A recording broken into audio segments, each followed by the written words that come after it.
Obviously, AMW then did not have a title match for the pay-per-view, so they did a tag team tournament throughout the rest of the month to determine It's such a useless tournament. to determine number one contenders. Like what? Like such a thrown together like assortment here. It doesn't speak well to the depth in the tag team division.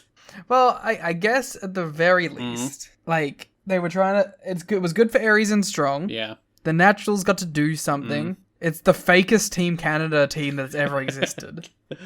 And like Sabin and Sanjay is a complete crapshoot. Yeah, and because like Sabin and Sanjay, like it is pretty clear it was the plan for them, because Sabin and Sanjay do win the first Impact of the month. The first match is Sabin and Sanjay beating Diamonds in the Rough. So like they are trying to get something going with Sabin and Sanjay. And I guess if you're like, what's the fastest way we can get them to be tag contenders in a month without seeming like we just made them tag contenders in a month, is like a quick tournament to give them like a little bit of credibility. You know, they won a match, they won a tournament, they have a little bit of credibility going in as contenders then, rather than just the thrown together team, you know?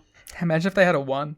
Maybe they should have, because they were a good team in that Diamonds in the Rough match. Sanjay is a guy who's like made to be like a babyface tag team hot tag. They do come out to Sabin's music, if you were wondering the priority here. Sabin, the star of the team. Sorry, I saw like Shelley and I remembered Embassy and I was like, is there anything there? If we were naming a C after them, you could have said Embassy, and then it would have been fucking perfect. You could have said Embassy of Tranquility, and that actually would have been really good. The fuck is that? That would have been so good. Yeah, it's a spot in the moon. So Embassy of Tranquility, boom, done. Fucking shut up. God damn it, that's so much good.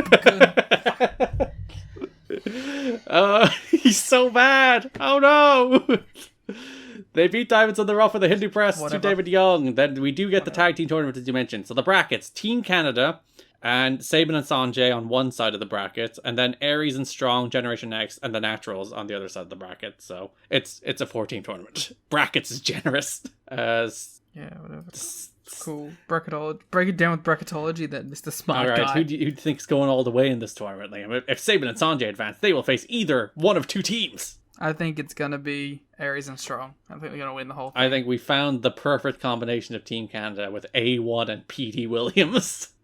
they're gonna really put it all This together. is their moment. This is their time. This is what they've been working By the way, toward. I had something else for Roderick Armstrong. Oh, again, see, if I asked you to name one after Roderick Strong, you would have nailed it. Yeah. You could do moons for everybody else. What's Aries? Fucking just Aries. I guess. Is there a moon I think called there is a Aries? moon called Aries. It's a zodiac sign. Yeah, so it's like an astrology shite. Sure. I mean, that's kind of lame, but yeah. PD goes for the Destroyer, but Sabin does his counter and wins with the Cradle Shock, which continues, again, that long-running narrative that Chris Sabin has the counter for the Canadian Destroyer. And I do appreciate them weaving it into all of these matches. And Again, these are indie nerds. they love this shit. And in case you were wondering, Cradle Shock, more for Plex Move of the Night. But would it have been the Turbo Tax move of the Let night? me see what else was on. No, there was a cool Styles Clash. That would have been the Turbo Tax. The double underhook into the Styles Clash would have been the Turbo Tax Move of the Night. Yeah, for sure. Well, so far we only know that TurboTax likes knee strikes because the EVP trigger won it. So maybe they prefer a more striking based move of the night. There was no striking base finish on this show. Oh no, there's a Gore. Okay, Gore would have been the Turbo Tax. Yeah, I was like, Gore is a strike. Yeah, okay. I forgot Rhino Kenny King was on this show, so that would have been a Turbo Tax Move of the Night. Get out of here, Styles Clash. Main event of that episode: Austin Aries and Roderick Strong defeated the Naturals to advance to the finals of the tag team title tournament. You happy to see Aries and Strong at least teaming together? Yeah, well, right. That's the best thing about it is that like Aries and Strong are actually doing some stuff together. We're starting to see the transformation of Aries to Star. It's very weird. I don't really get what they're doing. I don't know what, because the idea is like they're not getting attention. So he's like, "Is this how you want me to dress to get attention in the X division?" But also, it's stupid. But like, it's stupid, and also his partner is Blandy McBlanston over here. Yeah, Aries wasn't the problem with that, because Aries could at least talk. Roderick Strong doesn't even talk in these shows. The bit should have been that like Aries is dressing Roderick up. Roderick Star. He's the real star. That's the name of the moon as well. Aries does the pendulum elbow in this match, and Don says, "I love when he does the pendulum thing right there." I like how he got the hard part of it right. Yeah, he doesn't remember elbow. Aries grabs a roll up on Douglas, grabs the ropes, wins. Aries and Strong advance to face Sabin and Dot, which is the opener of the Go Home show, in which Sabin absolutely fucks up his leg. So there's a sign at the start of this match that says Austin Aries plus Roderick Strong plus Alex Shelley equals Genbassy, as in Generation Next and Embassy. But Alex Shelley's already part of Generation Next. I guess at that point he had left. But still, you don't need the two stables. He's already in the one stable. There's no other Raven stuff this month. He's just gone. But Larry Zbysko's on commentary for this match, and they start talking about how he missed Raven's foot in the rope in the Sean Waltman match. And Larry Zbysko goes for a really bold strategy and says, I didn't see it, so it was not there. Larry Z has object permanency issues. Yeah, it's like, if I didn't see it, the only explanation is not that I didn't see it, it simply didn't exist. Tape be damned, his foot was not on that rope. Hey, I respect it. I respect someone that up their own asshole. There was also, he was talking about Sting, because he was like, what's the deal with Sting? And he's like, back in my day, you said at least have to give a notice period. You can't just walk out. The big part of this match, Sabin goes to do a corner dropkick, and his ankle gets caught under him, and it looks very nasty. They eventually pin Aries with the cradle shock, but Sabin clearly fucked up his leg, which becomes the story for the pay-per-view match. So that does bring us to the pay-per-view, in which the opener is the Naturals and facing Austin Aries and Roderick Strong in a rematch of the tournament match. The idea being because Aries and Strong cheated, the Naturals are getting their rematch. It is fine. Chase Stevens does a shooting star to the floor. Austin Aries is in full Austin Star attire at this point. Aries gets a roll up, grabs the ropes, but this time the referee sees it, and then the Naturals hit the Natural Disaster on Aries for the win. We were talking about this on the watch long. Someone needs to steal the Natural Disaster. I nominated the newly heel Young Bucks as a just kill them thing, because I kind of hate the EVP trigger. I think it sucks and never looks good or damaging, and it's this is kind of a perfect move for a heel Bucks. I feel they're small though, so they might have some trouble getting bigger guys up for it. They rest a lot of small guys in that division though. If they get Big Bill up for it, I would be impressed. That would be awesome. There was some controversy about this match and this show in general. So with a major storm on the horizon, TNA officials alerted all talent working indies the day before to cancel their dates and fly out when they could. Larry Zbysko had to pull out of a date in Boston. The entire Dave Hebner show in Virginia was cancelled since much of his crew were booked on the TNA pay-per-view. Terry Taylor told Gabe Sapolsky that the TNA wrestlers were being pulled from his show in Lake Grove, New York. 5 were scheduled as Alex Shelley, Jay Lethal, and Homicide left for Orlando. Austin Aries and Roderick Strong, the Ring of Honor tag champs, although they were not scheduled for a defense, did not. They did manage to get a flight out of New York right before the airport closed and made it to the show. However, management was nothing less than furious at them for taking the risk. A backup plan was booked for the Diamonds in the Rough to take the match against the Naturals instead. While time will tell what happens and time eventually heals all wounds, not in this case, although in this case they're deep and it may be it might be quite some time, the Aries and Strong mini push looks to be over. And yeah, this is, I'm not sure do they do stuff next month, but we are nearly done with Aries and Strong in TNA until Aries comes back at the end of the year, but Strong never does. Is this Strong's last match? I wonder if they were going to win this match. You would have thought so. It would have been well. You can also say the Naturals getting their win back because the match was rebooked because of cheating. Was the actual story, but who knows where it's where they're gonna push this other team further. No, we still have a little more Roddy, so we have another month of these guys until they're actually gone.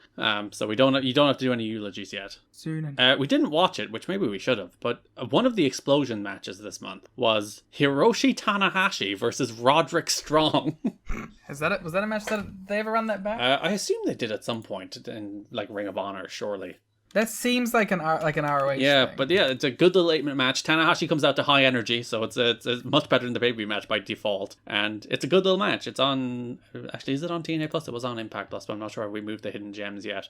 But you can find that match in places. Tanahashi and Strong. Good match. They did run it back in 2015 at War of the Worlds, Night 2. I assume Strong went over. No. It has almost a 9 out of 10 on Cage Match, which was this the first shows that they ever did? 2015, I think, wasn't it? Yeah, it was. Have I told the story before about when I found out about these shows happening? I think you might have on Raintakers, but maybe not on this show. So basically, I was working my first job as a trolley collector, and I was doing it, and I got a message on my phone.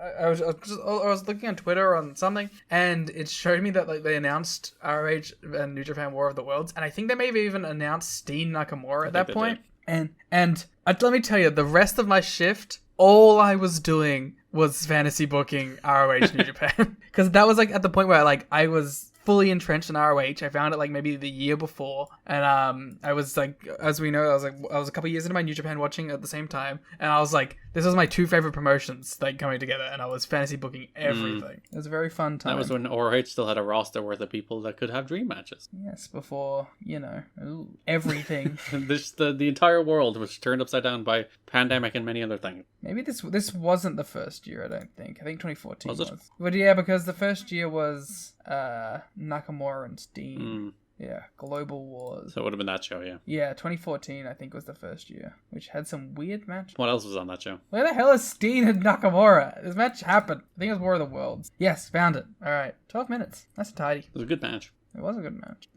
That was the show that convinced Nakamura to leave. Oh no! It's like, I'm over in America. Money. He's like, oh wait, I get reactions in America. And then money, please. How long is he? Oh my! There's gonna be a point where Nakamura's gonna have been in WWE longer than New Japan. I'm gonna fucking die. I'm thinking about that same thing for AJ. Where he's still a little ways away, but it's 8 years in WWE now versus 12 in TNA, 11 and a half. And it's like, oh no, it's closing in. Yeah, God. What are we doing? Finals of the NWA World Title Tag Team Tournament. Actually, no, well, technically not the finals. The title shot they got from winning.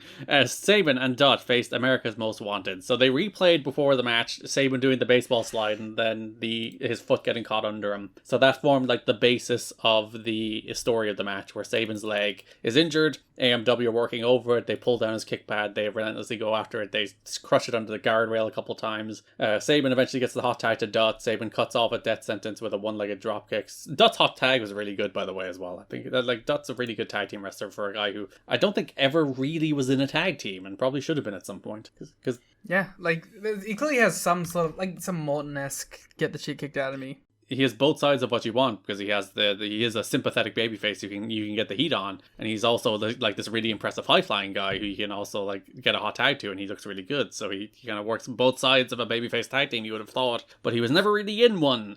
I was gonna say, like, who would you even think that would be like his partner? Well, like, there's Sabin here. He teams with Jay Lethal a little bit in like 2007. I do remember the Lethal team. That's probably the one I associate most with him. Like they could have done more. Like Lethal ends up like winning tag titles with Consequences Creed rather than Sanjay, and maybe Lethal and Sanjay might have been the better team, even though Consequences Creed did form the best like shoving two names together tag team name of all time. Yeah, you get Jay Lethal, Consequences Creed, Lethal Consequences. It's like, oh, that's actually so good. You could name a moon after it. It's amazing. AMW introduced the chair, but Sabin DDTs Harris onto the chair, followed by a Sanjay standing shooting star for two. Dutt misses the Hindu press, but walks into a super kick and follows with a death sentence for the AMW win to retain the title. They spend ages handcuffing Dutt to the ropes, but then Sabin comes back in with the chair to make the save. Nice little match, good little match. If Sabin's leg wasn't injured, they probably would have had a more traditional tag match, which probably would have ultimately been a better tag match, but it was fun for what they were going for. Then also Dutt dying briefly. Sanjay Dutt suffered a concussion after Chris Harris landed on his head during the pay-per-view match. Chris Sabin also aggravated his sprained ankle during the match, so maybe shouldn't have worked on the bad leg. Everyone got hurt. Yeah, there's a ton of injury stories. Like Abyss got knocked out, Daniels got hurt. I think Joe even got hurt at some point as well. So there's a lot of people knocked up after the knocked up. What's the expression I'm looking for? Hello. Knocked out? Not knocked out. Banged up. Banged Knocked up is loopy? the word I'm looking for. Banged That's up. all. It's just like knocked up. I was really emphasizing knocked. Yeah. A lot of guys banged up after the show, not knocked up. A lot of guys knocked up after the There's a show. lot going on backstage, huh? A lot of blackmail footage for Yeah, that's what he got in the tape. Jackie Gator knocking up the boys.